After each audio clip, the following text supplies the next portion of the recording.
kahit kailan naman hindi ka nagkaroon ng kliyente. Hindi mo masabi ka ngayon. Halika na, para sabay-sabay tayo kumato. Papatawa talaga to si Atty. Uy, ano kayang itsura ng mga yan? Hindi ko rin alam. Basta ang alam ko, bago lipat kagabi, kararating lang. Good morning. Good morning. Hi, good morning. Good morning.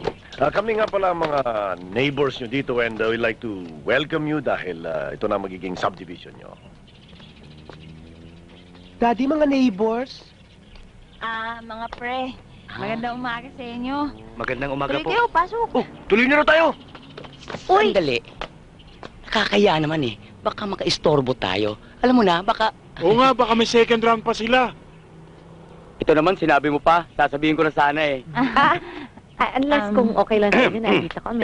Excuse me lang. Let me introduce myself. Ako po si Emeralco Ilaw, ang presidente ng Homeowners Association dito. At ito ako po naman aking si- misis, si Luningning. Hello. Hello. Ako naman si Betty, asawa ko. Login ho. Betty Login. Ay, misis ko, Johnny. Hello. Ako naman si Bal. Val? Ako nga pala si Lulu. Ako naman si... Baby. Binata.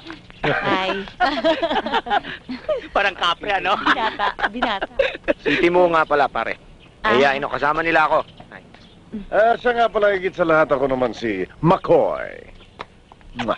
Hola, Kuya Marcia. Study defense, Rose, ilang beses ko ba sasabihin sa'yo na bawal na makipag-social nandito sa ospital?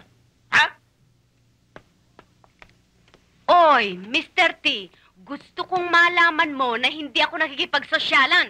At isa pa, tapos na ang duty ko, kaya pwede kong gawin lahat ang gusto kong gawin sa oras ko, entiendes?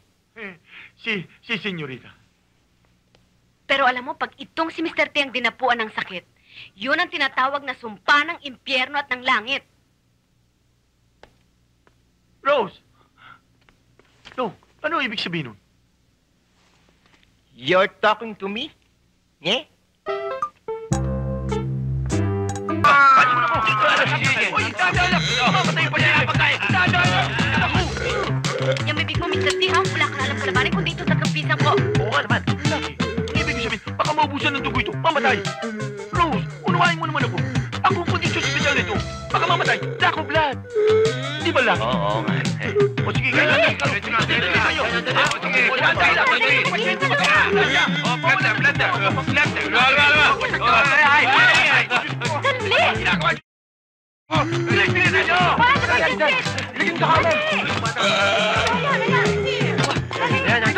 Buhatin niyo na! Aba, gugulo niyo eh! Yan!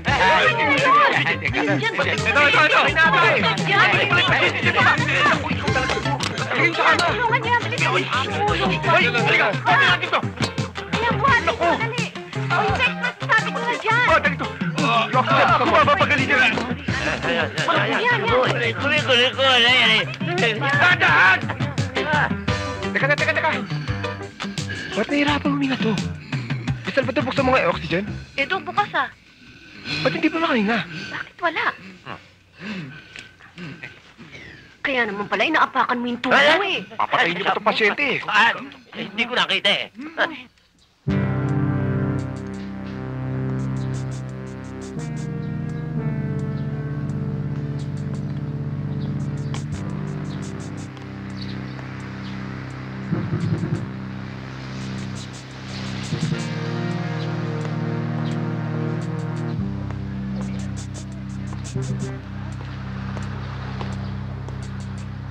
Boss, Pakpak. Mabubuhay raw. Paano yan, Bogart? Pumalpa ka raw. Huwag kayong mag-alala. Sa susunod na pagkakataon, hindi na lalabas sa ospital ng Boys Bitoy. Tsakin mo lang. Sapagat kung hindi, ikaw ang hindi lalabas ng buhay sa ospital. At dahil sa ang nasabing pagpatay ay ginamitan ng pataydor na paraan where conspiracy is involved, ang mga akusado ay hinahatulan ng hukumang ito na mabilanggo ng... Ako po ang pumatay! Order in the court. Tahimik lang. Tahimik lang. Inaamin mo ba na ikaw ang may sala? Nakala po, ng banal na aklat na ito. Inamin ko ako pa pumatay! Matagal ako nagtago. Pero ayaw ko patulugin ang aking konsensya. Na sa aking pagkakasala ay ang mga taong itong magdusa. Ako po ang pumatay. At ang baril ko ito ang ginamit ko! Sinusuko ko na! Bakit mo naman siya pinatay? Sobrang kalupitan niya!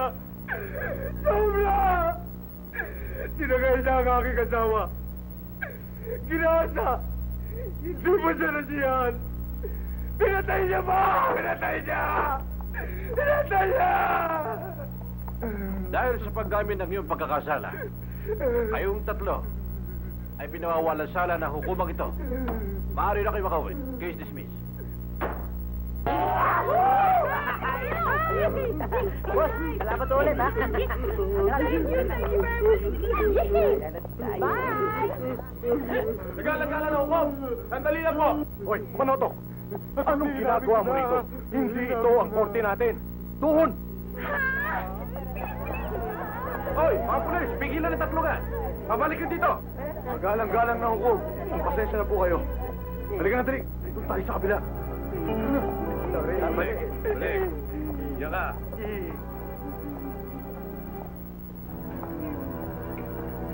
Sino kayo?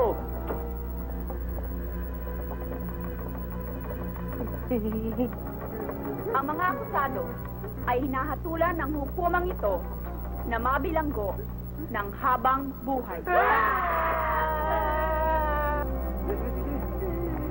Dapat na!